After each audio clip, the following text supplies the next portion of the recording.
అమరావతిలో ప్రపంచ bank ADB ప్రతినిధి బృందాల పర్యటన రెండవ రోజు కొనసాగుతోంది. అమరావతి అభివృద్ధి పనుల రెండవ దశ నిధులపై అధికారులతో చర్చించబోతున్నారు.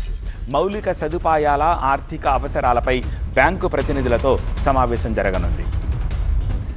కావాలని కొందరు అమరావతిపై రాజకీయ కుట్ర చేస్తున్నారని మంత్రి నారాయణ అన్నారు. 98.06% రైతులకు 34,525 ఎకరాల్లో ప్లాట్స్ కేటాయించినట్టు చెప్పారు. కేవలం 674 మంది రైతులకు మాత్రమే ప్లాట్స్ ఇవ్వాలి అన్నారు. భూములిచ్చాం, ప్లాట్స్ ఇవ్వలేదని ప్రచారం చేసేవాళ్లు నిజాలు తెలుసుకోవాలని, లాటరీ ద్వారానే ప్లాట్స్ కేటాయించామని మంత్రి నారాయణ స్పష్టం చేశారు. లేఅవుట్స్ రోడ్స్ కావచ్చు, అధికార భవనాలు కావచ్చు, అదేవిధంగా ఏదైతే ఐకానిక్ టవర్స్ ఉన్నాయో ఎంతో వేగవంతంగా జరుగుతున్నాయి.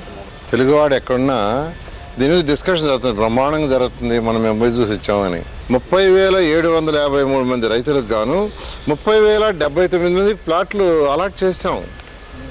ఇంకా అలాట్ చేయాల్సింది కేవలం 674 మంది. 489 ఎకరాలకు మాత్రమే ప్లాట్లు అలాట్ చేయాలి. అది కూడా 674 మంది రైతులు. దాన్ని భూతత్వంలో చూపిస్తున్నారు.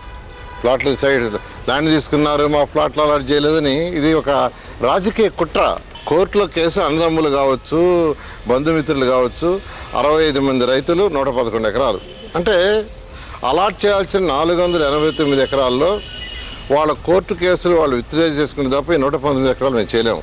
అంటే యాజ్ ఇట్ ఈస్గా ఇప్పుడు లాటరీకి రెడీగా ఉండేవాళ్ళు రైతులు అడిగితే 59 మంది రైతులు 140 ఎకరాలు. అది ఎట్టా ఎవ్రీ 15 డేస్కి ఒకసారి లాటరీ చేస్తున్నారు. మొత్తం మీద 30,079 మంది రైతులకి 34,527 ఎకరాలు లాటరీ వేసి ఇచ్చేస్తే ప్లాట్లు ఇవ్వలేదు.